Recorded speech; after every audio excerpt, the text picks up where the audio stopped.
Bonjour, dans ce cours, nous allons voir comment réaliser un publipostage et comment le personnaliser, le tout sous Word 2007.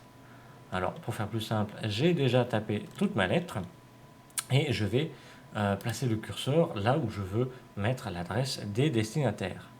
Je vais alors cliquer sur le menu Publipostage, puis sur le bouton Démarrer la fusion et le publipostage. Un sous-menu apparaît et pour plus de simplicité, on va utiliser l'assistant fusion et publipostage pas à pas. Donc en cliquant dessus, un menu apparaît à droite et en premier, il nous demande la sélection du type du document, c'est-à-dire quel document on veut réaliser, c'est-à-dire si c'est une lettre, un message électronique, des enveloppes, etc. Moi, il s'agit d'une lettre. C'est bien sélectionné, c'est bien coché puisqu'on a un petit rond bleu. On peut alors passer à l'étape suivante. Alors vous voyez ici en bas, il nous indique dans quelle étape on est actuellement. On est à l'étape 1 sur 6. Je vais cliquer sur suivante, document de base, pour passer à l'étape suivante. Donc. Et il demande là ici de sélectionner le document de base, c'est-à-dire sur quel document on veut travailler. Soit d'utiliser le document actuel, ce qui est notre cas ici, utiliser un modèle qu'on aurait déjà établi, ou utiliser un document déjà existant, un document qu'on aurait déjà préparé à l'avance. Moi, il s'agit d'un document que j'utilise actuellement. Donc, utiliser le document actuel est bien coché. Je peux passer à l'étape suivante en cliquant donc sur Suivant, sélection des destinataires. Après, il me demande donc de sélectionner les destinataires, c'est logique, et j'ai trois possibilités. Soit j'utilise une liste existante, donc dans ce cas-là, il faut déjà au préalable créer un tableau sous Word par exemple ou sous Excel et taper les adresses, donc avec les lignes, les titres de colonne. Donc par exemple, vous voyez, je l'ai fait sous Word, j'ai préparé mon tableau sous Word, créé un tableau avec des titres de colonne, donc prénom, nom, adresse, etc. Et puis j'ai rempli, j'ai mis quelques adresses. Donc on peut également le faire sous Excel, ça passe également. On peut aussi sélectionner les adresses à partir des contacts où, vous voyez là on ne voit pas, donc pour agrandir, on se place sur une bordure, on a une double flèche qui apparaît, on clique, on laisse appuyer et on bouge la souris. Et donc des contacts Outlook. Donc ça c'est si vous utilisez Outlook et que vous avez déjà un carnet d'adresses et que vous voulez l'utiliser, eh bien vous cliquez sur sélection à partir des contacts Outlook et il va vous demander donc de choisir votre liste. Ou troisième possibilité, de saisir une nouvelle liste. C'est-à-dire que vous n'avez pas tapé de liste d'adresse, vous cliquez sur saisie d'une nouvelle liste, vous cliquez alors sur créer, une fenêtre apparaît, et là, c'est comme dans Word, quand vous créez un tableau, ben là les titres de colonnes sont déjà créés, vous n'avez plus qu'à remplir donc le titre, civilité, prénom, nom, nom de la société, c'est facultatif, adresse, ligne, vous voyez on ne voit pas le reste, on peut se déplacer avec l'ascenseur, donc c'est adresse, ligne 1, ligne 2, on peut agrandir bien évidemment les colonnes en se plaçant entre les deux pour mieux y voir, donc ligne 1, ligne 2, si on peut, là on a par exemple la ligne 1 c'est la rue, et le deuxième par exemple l'appartement ou le lieu dit. On a la ville, le département facultatif, code postal, pays, etc. On met ce qu'on veut. Alors on tape tout simplement ici, civilité, monsieur, etc. On continue de taper chaque case et arrivé à la fin, donc on n'est pas obligé de mettre le numéro de téléphone, hein, on peut s'arrêter au code postal, il n'y a pas de problème. Arrivé au code postal, on va le taper et si on veut rajouter une autre adresse, on va cliquer sur Nouvelle entrée, ce qui nous permet de rajouter un autre contact et ainsi de suite. On met autant de contacts qu'on veut. On peut bien entendu corriger si on a fait une erreur, on place le curseur, on efface et on réécrit ce qu'on veut. Et si on veut supprimer tout un contact, eh ben, on clique sur le premier carré ici et on va cliquer sur supprimer l'entrée. Il nous demande si je suis sûr de vouloir supprimer, je dis oui et le contact a été supprimé. Je valide une fois que ma liste de contacts a été créée. Moi, je vais utiliser une liste existante. Donc pour cela, vous voyez, comme j'ai déjà utilisé le reste, le menu change. Donc logiquement, quand je clique sur utiliser une liste existante, j'ai ici parcourir. On va essayer de le refaire revenir, mais il ne va pas vouloir. Donc c'est pas grave, mais en cliquant sur utilisation d'une liste existante, j'ai le mot ici, parcourir, qui apparaît. Donc on va cliquer sur parcourir ici. Bon, ici, comme j'ai fait une autre manipulation, j'ai à cliquer sur sélectionner une autre liste. Voilà. Donc ça, c'est dans le cas où vous avez créé déjà auparavant une liste de contacts. Donc vous avez créé un tableau sous Word ou sous Excel, que vous l'avez enregistré et que vous l'avez fermé. Il ne faut pas qu'il soit ouvert pour ne pas le perturber. Donc ici, vous allez lui dire où se trouve le document contenant le tableau, contenant la liste des adresses. Donc vous allez dans le dossier correspondant et moi donc mon document s'appelle liste d'adresses. Donc soit je double-clique dessus, soit je clique une fois et je clique sur ouvrir.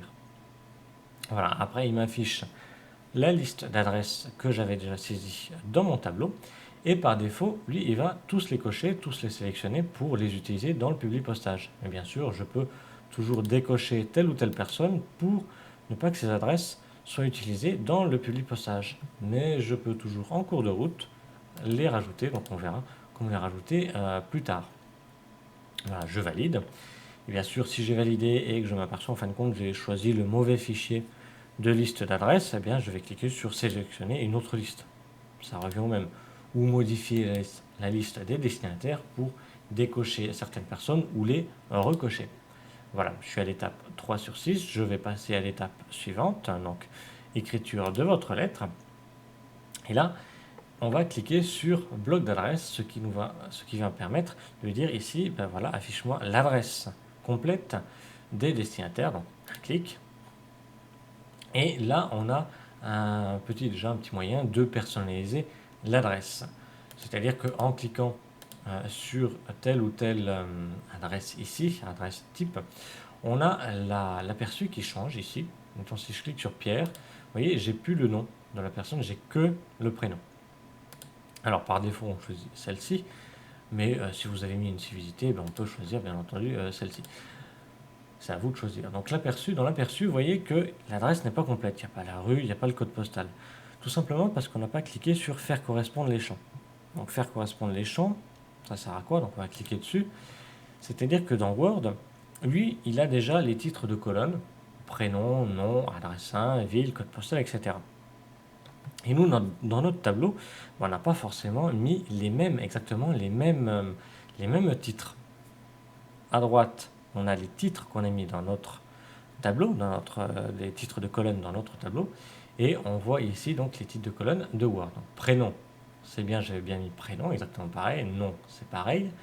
Adresse 1, vous voyez, c'est pas pareil. Donc je vais cliquer sur faire correspondre, et j'ai ici adresse 1. Alors, vous allez me dire, mais pourtant, dans Word, j'avais bien mis adresse 1.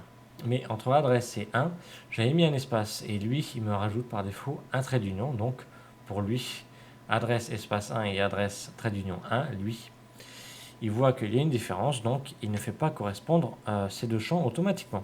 Donc c'est à moi à cliquer sur adresse 1. Adresse 2, pareil, fait sans correspondance, je clique dessus et je clique sur adresse 2. Ville, c'est bon. Code postal, il n'a pas trouvé. Je clique sur sans correspondance et moi j'avais tapé CP, donc forcément, c'est pas écrit de la même manière. Donc pareil pour pays, région, etc. On peut rajouter d'autres colonnes dans notre tableau. On peut rajouter les éléments sur l'adresse du destinataire. On peut rajouter donc ce qu'on veut. On valide après avec OK une fois qu'on a fait correspondre les différents champs et on voit l'aperçu ici. Donc on peut tester avec d'autres adresses ici en cliquant sur les triangles. On valide avec OK et on voit que le champ ici c'est bien noté bloc d'adresse, c'est-à-dire qu'il mettra toute l'adresse ici en un bloc. On va passer à l'étape suivante en cliquant sur suivante, aperçu de vos lettres. Et on voit ici simplement l'adresse du destinataire. Donc on peut changer d'adresse ici pour tester si les adresses apparaissent correctement, si ça ne prend pas trop de place. Alors vous remarquerez une petite différence avec votre écran, c'est-à-dire que moi j'ai plus d'interligne. Tout simplement parce que je me suis exercé avant et j'ai pas enlevé certains paramètres.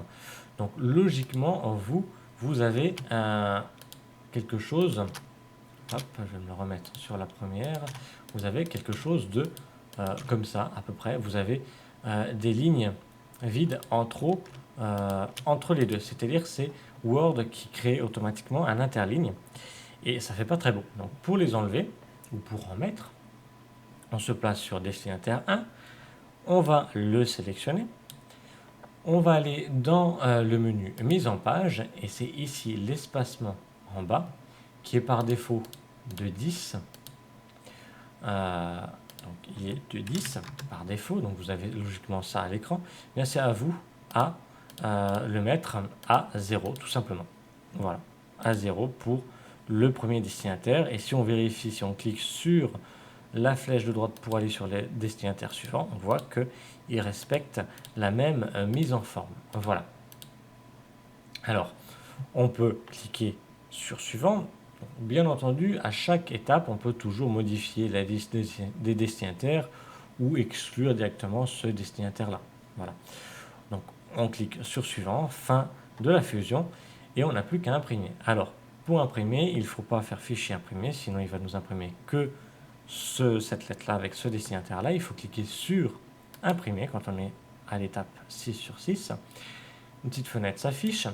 Par défaut, ce qui est sélectionné, c'est tous, c'est-à-dire que quand on imprime, il va sélectionner tous les destinataires. Donc, il va m'imprimer autant de lettres qu'il y a de destinataires.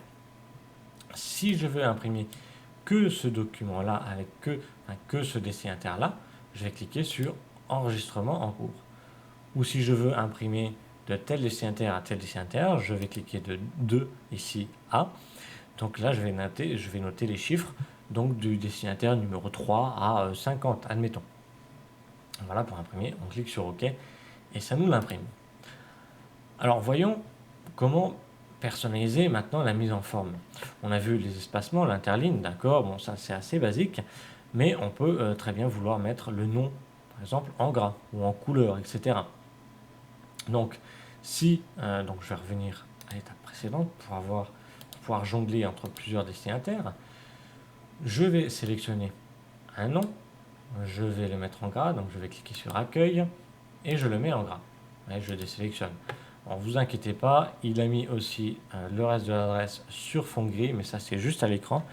Ça nous indique qu'on est en train de travailler sur cette adresse-là. Si on imprime, on n'aura pas cette couleur-là de fond. Voilà, j'ai mis donc le nom en gras. Je vais voir sur le destinataire 2 et vous voyez, il n'applique pas la même mise en forme. Donc, imaginez que vous ayez une cinquantaine de destinataires, vous n'allez pas refaire la même manipulation pour tous. Donc pour cela, on va encore revenir à l'étape précédente pour revenir à l'étape 4, là où on avait cliqué sur bloc d'adresse. On a cliqué sur bloc d'adresse et là, on va donc placer le curseur à droite d'adresse et on va effacer ce champ-là. C'est-à-dire que quand on crée un bloc d'adresse, il va nous mettre toute l'adresse d'un coup et si on veut mettre en gras, eh bien ça sera toute l'adresse complète qui sera en gras ou rien du tout.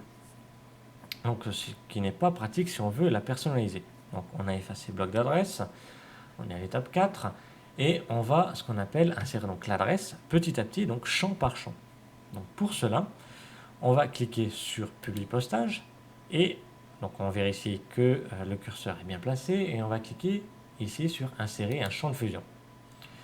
On va choisir quel champ on veut, c'est-à-dire nous on veut commencer par le prénom, donc on clique sur prénom, on clique sur insérer et on veut sur la même ligne le nom. On clique sur le nom et on clique sur insérer. On peut fermer, il nous a mis nom prénom, par contre si on laisse comme ça, il va nous coller nom et prénom, il n'y a pas d'espace. Donc on place bien le curseur entre les deux et on appuie sur espace, tout simplement. On va se placer à la fin de la ligne, on va faire entrer et on va ici lui dire d'insérer l'adresse 1, en dessous l'adresse 2, etc. Donc on revient sur insérer un champ de fusion, adresse 1, on fait insérer, on peut fermer, on valide avec entrée pour passer à la ligne suivante, on insère un autre champ, donc on peut, admettons, insérer tout à la suite, vous voyez, CP, j'insère à ville, CP, à la suite, fermé, vous voyez, tout de suite à la suite. Après, c'est à moi de placer mon curseur entre adresse 2 et CP, et j'appuie sur entrée, tout simplement. Entre CP et ville, il y a un espace, voilà. Donc là, j'ai mon adresse, insérée champ par champ. Donc là, petit à petit. Donc tout est indépendant. Donc je peux vraiment personnaliser la mise en forme. C'est-à-dire que le nom, là, je vais le sélectionner, le champ nom. je vais dans Accueil et je vais le mettre par exemple en gras. Par exemple, CP et ville, je vais le sélectionner et je vais le mettre par exemple en rouge, admettons. Je désélectionne et là, c'est la présentation type. Champ par champ, je peux lui attribuer telle mise en forme. Je vais maintenant à l'étape 5, l'étape suivante, et je vois un des destinataires et je vois que son nom est bien en gras et le code postal et la ville est bien en rouge. Je teste pour les autres destinataires et je me rends compte qu'il a bien respecté la mise en forme pour tous les destinataires. Il ne me reste plus qu'à cliquer sur suivant et puis à imprimer. Voilà. Maintenant, vous savez comment réaliser un publipostage et comment le personnaliser. Voilà, si vous avez d'autres questions, n'hésitez pas à me contacter via le site www.patrick-informatique.com.